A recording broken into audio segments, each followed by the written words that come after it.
Hello friends, once again welcome back to my channel. आज की video में हम सीखेंगे बोलिंजर बैंड्स को। बहुत लोग ऐसे होते हैं जो बोलिंजर बैंड्स का सही इस्तेमाल करना नहीं जानते और गलतियां कर देते हैं और उस वजह से उन्हें हेवी लॉसेस सफर करने पड़ते हैं। तो आज की ये फ्री ट्यूटोरियल उन लोगों के लिए जो अपनी गलतियों को सुधारना चाहते हैं और अपने लॉसेस को प्रॉफिट में कन्वर्ट करना चाहते हैं। ज्यादा समय ना लेके आइए हम देखते हैं उन पॉइंट्स को जो हम आज की वीडियो में सीखने वाले हैं। सबसे पहले हम सीखेंगे कि बोलिंजर बैंड्स क्या होते हैं, ये बोलिंजर बैंड्स किस तरीके से काम करते हैं, इनका यूज कैसे किया जाता है, स्टार्ट में इनकी सेटिंग्स किस तरीके से की जाती है, इनका इस्तेमाल करते समय कौन सी गलतियां हमें नहीं करनी चाहिए, इनसे ट्रेडिंग स्ट्रेटेजी किस तरीके से बनाए, मतलब एंट्री और एग्जिट किस तरीके से ले सकते हैं, और इनके कुछ एक्चुअल एग्जांपल्स हम चार्ट में देखेंगे। तो दोस्तों, बोलिंजर बैंड्स एक टेक्निकल एनालिसिस टूल है जिसे जॉन बोलिंजर ने 1980s में इन्वेंट किया था। ये मार्केट की वोलेटिलिटी को मेजर करने में मदद करता है। बॉलिंजर बैंड्स का इस्तेमाल हम इक्विटी मार्केट में कर सकते हैं, यानी कि शेयर मार्केट में कर सकते हैं, डेरिवेटिव्स मार्केट में कर सकते हैं, मतलब फ्यूचर एंड ऑप्शंस में भी कर सकते हैं, कमोडिटी मार्केट में कर सकते हैं और फॉरेक्स मार्केट में भी कर सकते हैं। और ये 3 लाइन से बनता है: अपर बैंड, मिडल बैंड और lower band. Middle band 20 days का सिंपल मूविंग एवरेज होता है और अपर बैंड और लोअर बैंड इसके स्टैंडर्ड डेविएशंस होते हैं जो प्राइस के फ्लक्चुएशंस के हिसाब से मूव करते हैं। स्टैंडर्ड डेविएशन का मतलब होता है मूविंग एवरेज कितना ऊपर नीचे जा सकता है। ये बैंड्स मार्केट की वोलेटिलिटी के बेस के ऊपर एक्सपांड होते हैं। जब प्राइस ज्यादा वोलेटाइल होती है तब ये चौड़े होते हैं, यानी कि वाइड होते हैं, और जब प्राइस कम वोलेटाइल होती है तब ये संकुचित होते हैं, मतलब नैरो होते हैं। बाय और सेल के सिग्नल्स को आइडेंटिफाई करने के लिए इनका इस्तेमाल किया जाता है।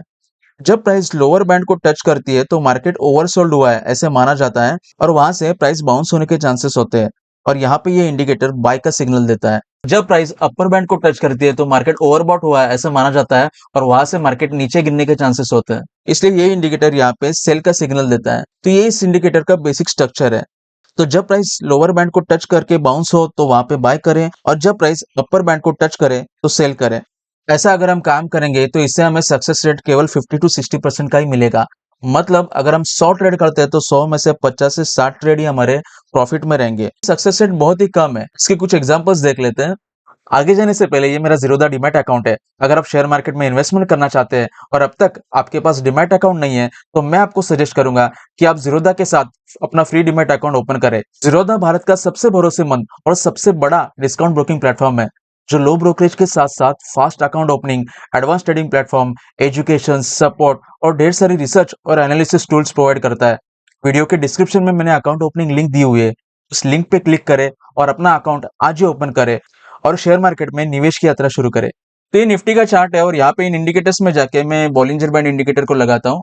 ये बॉलिंजर बैंड्स यहाँ पे टाइप करने के बाद ये बॉलिंजर बैंड्स हमें यहाँ पे दिख रहा है और यहाँ पे क्लिक करने के बाद ये इंडिकेटर यहाँ पे लग गया है। और इसकी सेटिंग को थोड़ा सा चेंज करेंगे। इनकी जो लाइंस है, इन लाइंस की थिकनेस थोड़ी बढ़ा देते हैं ताकि एनालिसिस करने के लिए इजी जा सके।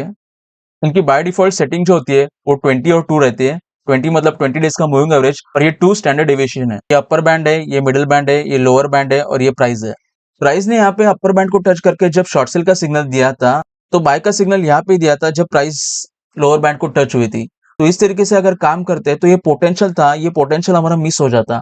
यहाँ पे लोअर बैंड को टच करने के बाद जब प्राइस यहाँ से बाउंस हुई थी तो यहाँ पे बाय का सिग्नल मिला था, और जब प्राइस ने इस अपर बैंड को टच किया तो यहाँ पे सेल का सिग्नल मिला था। लेकिन सेल का सिग्नल मिलने के बाद प्राइस यहाँ से और ऊपर चली गई, तो यहाँ पे अगर ट्रेड लेते तो ये इतना सारा पोटेंशियल हमारा मिस हो जाता। या फिर यहाँ पे जब लोअर बैंड को टच करके प्राइस ने बाय का सिग्नल दिया था तो यहाँ पे अगर बाय करते तो प्राइस यहाँ से और नीचे आ गई थी और यहाँ पे हमारा स्टॉप लॉस हिट हो जाता। और अगर यहाँ पे बाय करते तो प्राइस बाद में और नीचे आ गई थी तो फिर से एक बार स्टॉप लॉस हिट हो जाता। यहाँ पे बाय करते तो प्राइस ऊपर गई थी लेकिन प्रॉफिट हमें यहाँ पे काफी कम मिलता क्योंकि प्राइस उसके बाद और ऊपर चली गई थी। तो इस तरीके से अगर हमें इन फॉल्स सिग्नल से बचना है और मैक्सिमम प्रॉफिट लेना है तो उसके लिए हमें क्या करना चाहिए? तो उसके लिए हम बॉलिंजर बैंड्स के साथ एक और इंडिकेटर का इस्तेमाल करेंगे और वो इंडिकेटर है MACD इंडिकेटर, जिसे मैं मैकडी इंडिकेटर भी कहता हूँ। ये इंडिकेटर हमें फॉल्स सिग्नल से बचने में मदद करेगा और हमारे ट्रेड्स को मैक्सिमम प्रॉफिट में कन्वर्ट करेगा। तो वो किस तरीके से देखते हैं? तो दोस्तों, ये MACD इंडिकेटर मैंने यहाँ पे लगाया हुआ है। जब भी मैकडी लाइन यानी कि ग्रीन लाइन इस रेड लाइन को, इस सिग्नल लाइन को क्रॉस करती है तो ये बाय का सिग्नल होता है, और जब ये मैकडी लाइन इस सिग्नल लाइन को नीचे की तरफ क्रॉस करती है तो ये मैकडी सेल का सिग्नल देता है। मैंने इस इंडिकेटर के ऊपर डिटेल में वीडियो बनाया हुआ है। अगर आपने अभी तक उस वीडियो को नहीं देखा है तो ऊपर आई बटन पे क्लिक करके आप इस इंडिकेटर को सीख सकते हैं। प्राइस ने यहाँ पे जब अपर बैंड को टच किया था और शॉर्ट सेल का सिग्नल दिया था तब मैकडी ने भी यहाँ पे शॉर्ट सेल का सिग्नल दिया था क्योंकि ये ग्रीन लाइन इस रेड लाइन को क्रॉस करके नीचे आ गई थी। टॉस ओवर होने से पहले जो कैंडल अपर बैंड को टच करे उस कैंडल के ऊपर हमें स्टॉप लॉस लगाना है और इस कैंडल के लो के नीचे हमें शॉर्ट सेल करना है। तो यहाँ पे शॉर्ट सेल का सिग्नल हमें मिला था 24,600 की लेवल पे और इस कैंडल के हाई के ऊपर स्टॉप लॉस था। जब प्राइस ने इस लोअर बैंड को टच किया था और शॉर्ट कवरिंग का सिग्नल दिया था, बाय का सिग्नल दिया था, तो उस टाइम पे मैकडी ने बाय का सिग्नल नहीं दिया था। ग्रीन लाइन ने जब रेड लाइन को यहाँ से क्रॉस किया, हमें शॉर्ट कवरिंग का सिग्नल मिला था और उस टाइम पे हमारी प्राइस थी 24,400। तो इस तरीके से अगर काम करते तो 200 पॉइंट्स का प्रॉफिट पोटेंशियल था। फिर से एक बार जब प्राइस इस लोअर बैंड को टच करके बाउंस हुई थी तो यहाँ पे बाय का सिग्नल हमें मिला था और उस टाइम पे मैकडी ने भी यहाँ पे बाय का सिग्नल दिया था, क्योंकि उस टाइम पे ये ग्रीन लाइन ने इस रेड लाइन को क्रॉस किया था और उस टाइम पे ये प्राइस थी 24,400। ये जो कैंडल है, इस कैंडल के नीचे स्टॉप लॉस लगाना होता है और उसके बाद प्राइस ने इस अपर बैंड को जब टच किया था उस टाइम पे अगर हम सेल करते तो हमें प्रॉफिट काफी कम मिलता। मैकडी ने सेल का सिग्नल दिया था यहाँ पे जब इस ग्रीन लाइन ने इस रेड लाइन को इस तरीके से क्रॉस किया था और उस टाइम पे हमारी प्राइस थी 24,800। तो इस तरीके से अगर काम करते, इस तरीके से अगर मैकडी का कंफर्मेशन लेते तो यहाँ पे 400 पॉइंट्स का प्रॉफिट पोटेंशियल था। इसका और एक एग्जांपल देखते हैं। जब प्राइस लोअर बैंड को टच करके यहाँ से बाउंस हुई थी तो मैकडी ने यहाँ पे थोड़ा सा लेट बाय सिग्नल दिया था 23,550 के लेवल पे और उसके बाद ही जब प्राइस अपर बैंड को टच हुई थी और वहां पे अगर हम सेल करते तो सिर्फ 100 पॉइंट्स का प्रॉफिट पोटेंशियल था, क्योंकि उस टाइम पे मैकडी ने हमें सेल का सिग्नल नहीं दिया था क्योंकि ग्रीन लाइन रेड लाइन के ऊपर थी। जब ये ग्रीन लाइन रेड लाइन के नीचे चली गई थी तो मैकडी ने यहाँ पे सेल का सिग्नल दिया था और उस टाइम पे हमारी प्राइस थी 24,450 पॉइंट्स का प्रॉफिट पोटेंशियल था।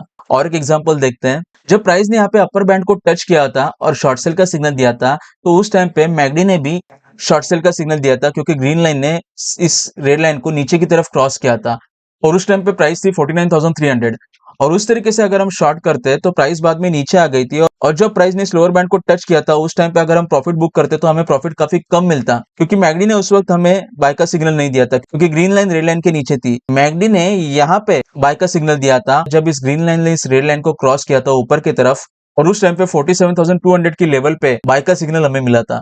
सो 49,300 का शॉर्ट सेल का सिग्नल और 47,200 का बाय का सिग्नल, 2100 का प्रॉफिट पोटेंशियल मैकडी की वजह से हमें मिला था। तो इस तरीके से मैकडी हमें फॉल्स सिग्नल से बचाता है और हमारे स्मॉल प्रॉफिट को मैक्सिमम प्रॉफिट में कन्वर्ट करता है। कुछ स्ट्रेटेजीज ऐसे भी होती है कि जब प्राइस अपर बैंड को टच करे और डबल टॉप फॉर्मेशन क्रिएट हो तो यहाँ पे ये शॉर्ट सेल का सिग्नल हमें मिलता है और जब प्राइस लोअर बैंड को टच करके डबल बॉटम फॉर्मेशन क्रिएट करे बाय का सिग्नल मिलता है। कुछ स्टडीज ऐसी भी होती है कि जब ये बैंड स्क्वीज हो तो ये बैंड स्क्वीज होने के बाद जब ब्रेकआउट मिलता है तो इस ब्रेकआउट के बाद बाय या फिर शॉर्ट सेल कर सकते हैं। तो इस तरीके से काम करने के लिए भी हमें मैकडी का कंफर्मेशन लेना बहुत जरूरी है। मैकडी इंडिकेटर के सिग्नल्स को फॉलो करना बहुत जरूरी है, उससे हम फॉल्स सिग्नल से बचेंगे और मैक्सिमम प्रॉफिट ले पाएंगे।